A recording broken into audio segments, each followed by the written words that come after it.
Wakazwai pastor. Wakazwai wakadzamba tasangana zvakare. Tadzoka zvekare nemumwe mubvunzo pamusoro peSabata. All right. Yes. Handizive kuti vakafa vasina kumbobvira vachengeta Sabata.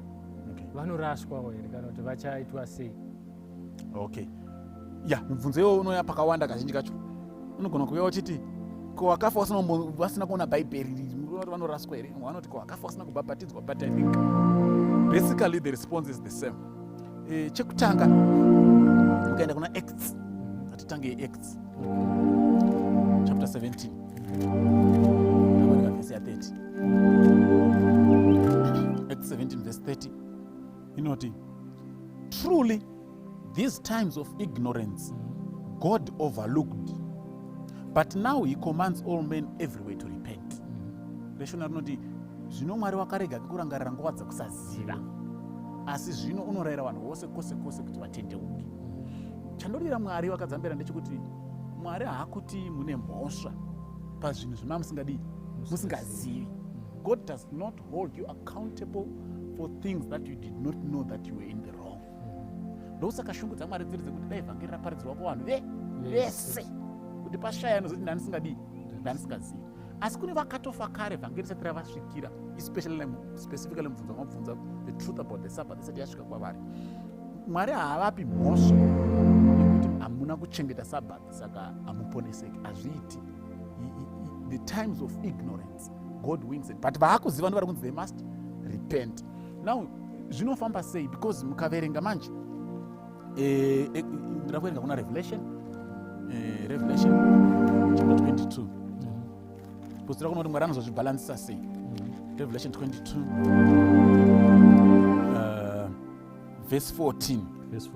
Not blessed are those who do his commandments, that they may have the right to the tree of life and may enter through the gates into the city. Vakaropafadzwa vanochengeta mitemo yake kuti vave nekodzero yekusvika pamuti weupenyu uye kuti vapinde napamasuo eguta. Kureva kuti pasipoti yekuti upinde napamasuo eguta kuita zvinotaurwa naMwari, kuchengeta mutemo waMwari. Ndozorwa nevhesi iyi. Handiti mazvana. Saka imabvunza kuti saka vakafa vasina kuchengeta Sabata vochinzi kwini? Saka so far taestablisha kuti Mwari anoti nguva dzekusaziva ndinoregerera, but it's still a principle. Revelation 22 verse 14 is still a standing principle.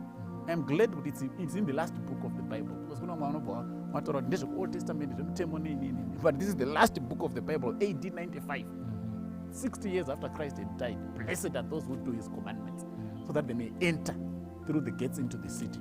So what is God going to do? This is a bit intriguing, but in Changu, I hope I will be able to explain it in these few minutes that I do have. Chapter 8. When he opened the seventh seal, verse 1, there was silence in heaven for about half an hour. And maseals mukahadzidza ari kuti panhoroondo ye the Christian church kubva time Jesu yaanodzokera kudenga AD 31 until again his second coming. Because pamunovhura the sixth seal chapter 6 verse 14 iri kupera Jesu Kristu ari kunzi the day of the wrath of the Lamb has come. Vanhu vaakutiza kuenda kumakomo vachitiwigei pahasha dzauyo unouya.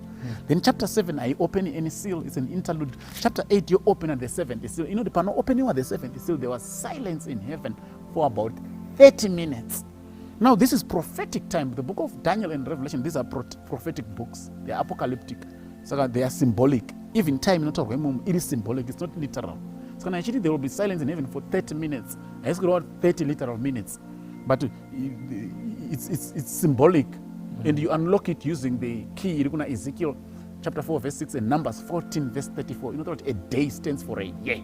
So if a day stands for a year, 24 hours mirror a year, 30 minutes. Proportion here.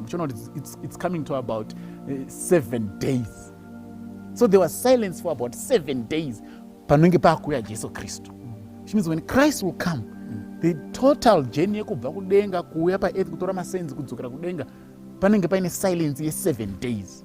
Why is there silence in heaven for 7 days? Because Christ is coming, hakuna anosara kudenga. All the angels, according to Revelation 19, they will escort him. So there will be silence, about a week. Now that should make us think now. If the journey is going to take a week, then